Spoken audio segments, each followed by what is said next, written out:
The Mazda 2 has been in the market for quite some time now, and for good reason. It's one of the sleekest, one of the sportiest hatchbacks out there, but does it have what it takes to catch up with even newer models? Let's find out. What's going on, guys? Roy Robles here from Zigwheels.Ph, and today we'll be looking at the 2022 Mazda 2 Hatchback Premium.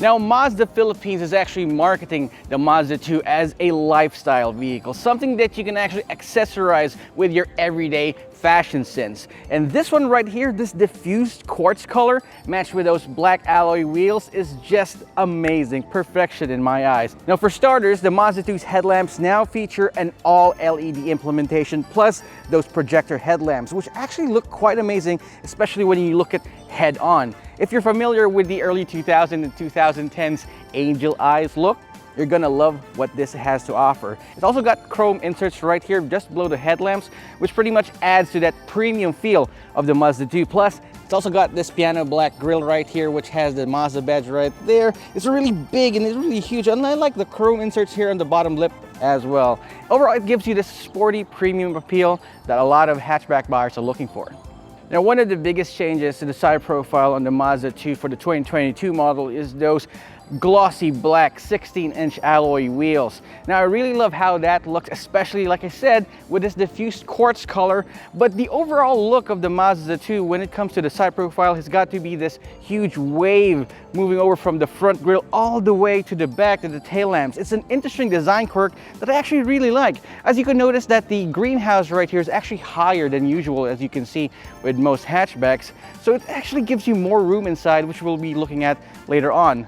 You also got that shark's fin antenna up top, and the tail lamps actually hug closer to the side right there to give you a little bit more visibility, especially when going across the road. There's short overhangs here in the rear, giving you more sportiness, especially when cornering, and we'll be finding that out in the drive later on. Let's check out the back and check the hatch. Now, the rear of the Mazda 2 hatchback, that pretty much offers the same as the previous year's models right here. You still have this small opening for a hatchback, but actually that means sportiness in my book. One of the biggest changes, of course, is that tailpipe finisher down there, which actually we won't find in any other models preceding this one, and adds a bit of touch of class, a bit of touch of premium to the amenities. You also got these blacked out smoke tail lamps. One thing that's missing, though, from a premium trim no less, is a rear spoiler.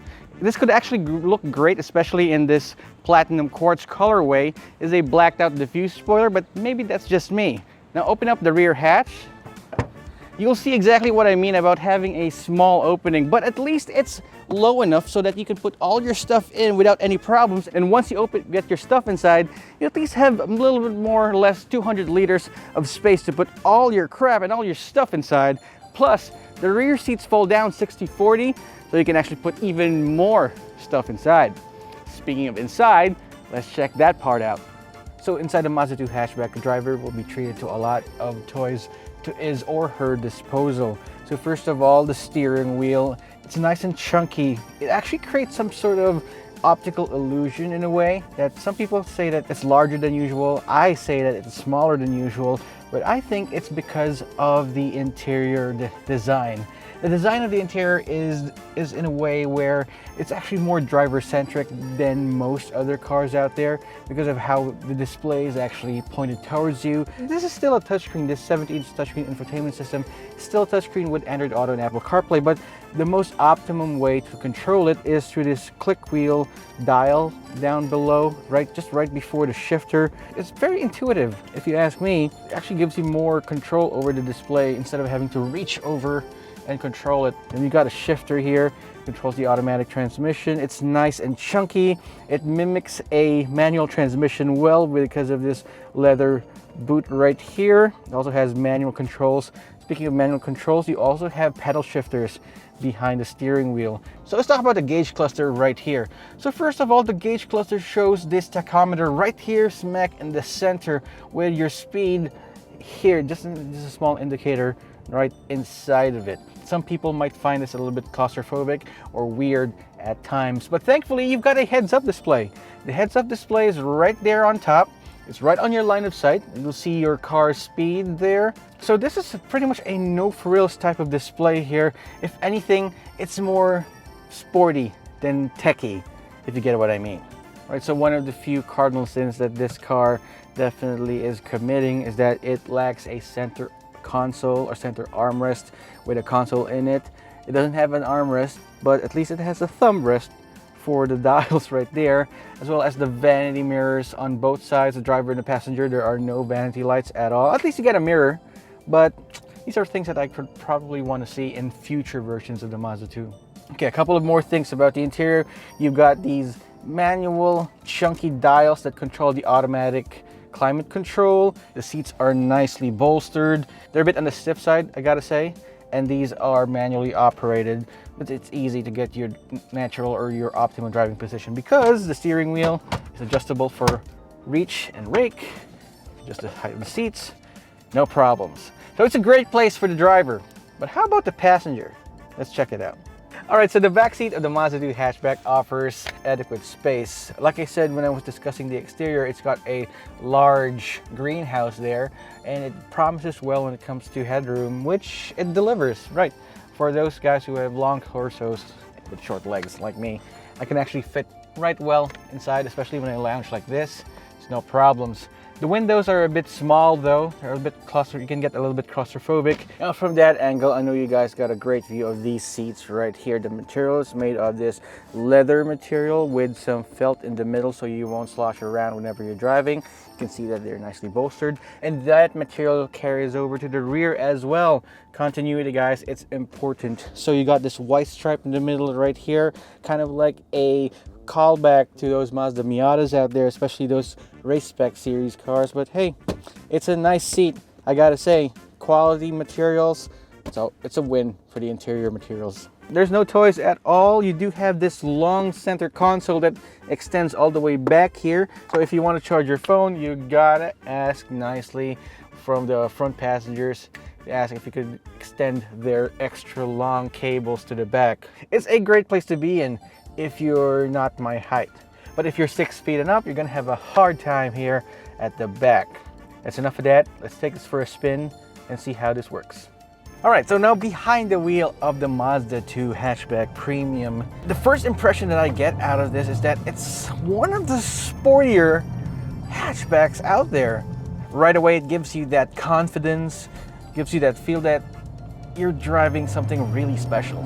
So under the hood, you've got a 1.5 liter naturally aspirated engine that makes 110 horsepower and 141 newton meters of torque. And because of the lightweight and the shorter wheelbase, as well as having lesser overhangs, it feels like a quicker car than it is. And I'm not in sport mode yet. We're getting to that later on. The performance behind this is just top notch. So don't sleep on this car, because if you do, you might be missing out on a lot.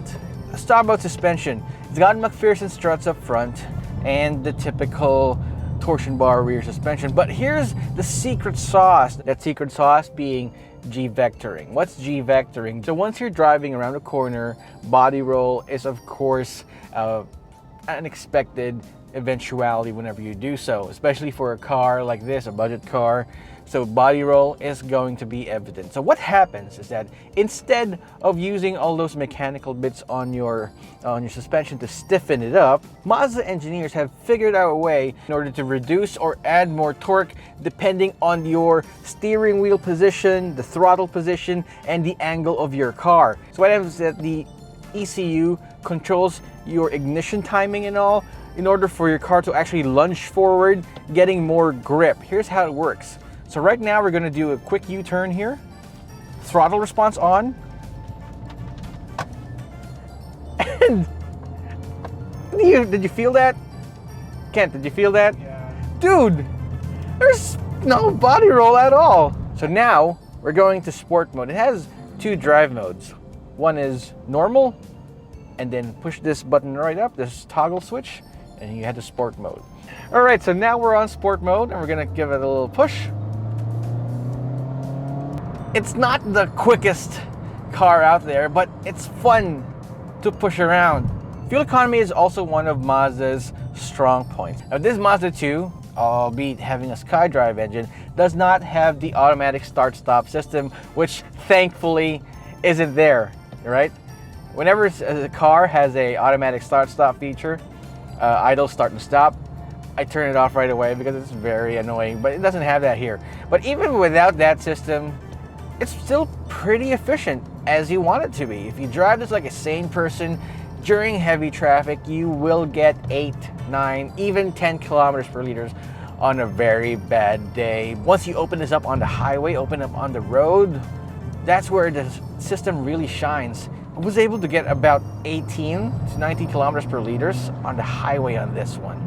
So Mazda 2 is not lacking for safety features. You got your standard airbags, seat belts, ABS with the electronic brake force distribution, but it's got extra features as well, which I don't think I've ever seen in a small car before in a budget hatchback. So first of all, you got Smart City Brake Support. Smart City Brake Support is pretty much like Ford collision mitigation system, where it actually detects pedestrians or other cars in front of you. If you get too close, it's gonna automatically brake the car, not break the car itself. So you also got blind spot monitoring system. You also have lane departure warning system. It warns you if you're veering off your lane. Make sure that you stay your lane, guys. Stop swerving. You also have driver attention alert and parking sensor indicators. So overall, it's got all the extra safety features above from the standard ones, and it makes this car an even more compelling purchase and option from the others. Speaking of purchase, if you're thinking of purchasing the Mazda 2 Hatchback Premium, starting price would be 1,195,000 pesos. Now, hold on. A lot of people will be complaining about that price, 1,195,000 pesos for a hatchback, but consider this. Other cars in this same segment, it's pretty much the same price range anyway. You might be thinking about mini subcompact hatchbacks out there that top up at about 1 liter or 1.2 liters of displacement and have really low horsepower ratings. But no, this one is more in line with those bigger hatchbacks out there. So if you're thinking about the Mazda 2 hatchback, consider this. The price might be up there, but it's just right on par with the rest of the competition. Plus, here's the thing. Mazda has a special feature, a special program, where for the first 5 years of your purchase, you get to worry about nothing else. For the first 5 years, your PMS or your preventive maintenance schedule or service is actually for free. You get fully synthetic oil, your filters, everything in the car that needs to be replaced during the PMS will actually be covered by Mazda. Plus, you got that warranty over the first 100,000 kilometers. They got you covered. Now, of course, if your car does break down, we can't avoid that. You also have emergency towing services from Mazda. That's something else. All in all, if you're trying to save money, Mazda says that the estimated savings would be reaching about 130,000 pesos. So if you add that negative 130,000 pesos to the price, I think that's definitely worth it. So there you have it, folks, the 2022 Mazda 2 Hatchback Premium. Overall, I think it's a solid effort from Mazda and is a great choice if you're in the market for a small, affordable hatchback. But here are some things that I don't like and I love about the Mazda 2 Hatchback. First of all, the Mazda 2 Hatchback does not have a center armrest. I think that's a travesty for me, especially at this price point. You've got to have the center armrest, especially when you're driving. Even if you're city driving, that thing is a godsend for you to rest out, be comfortable inside, no problem. But this thing does not have that.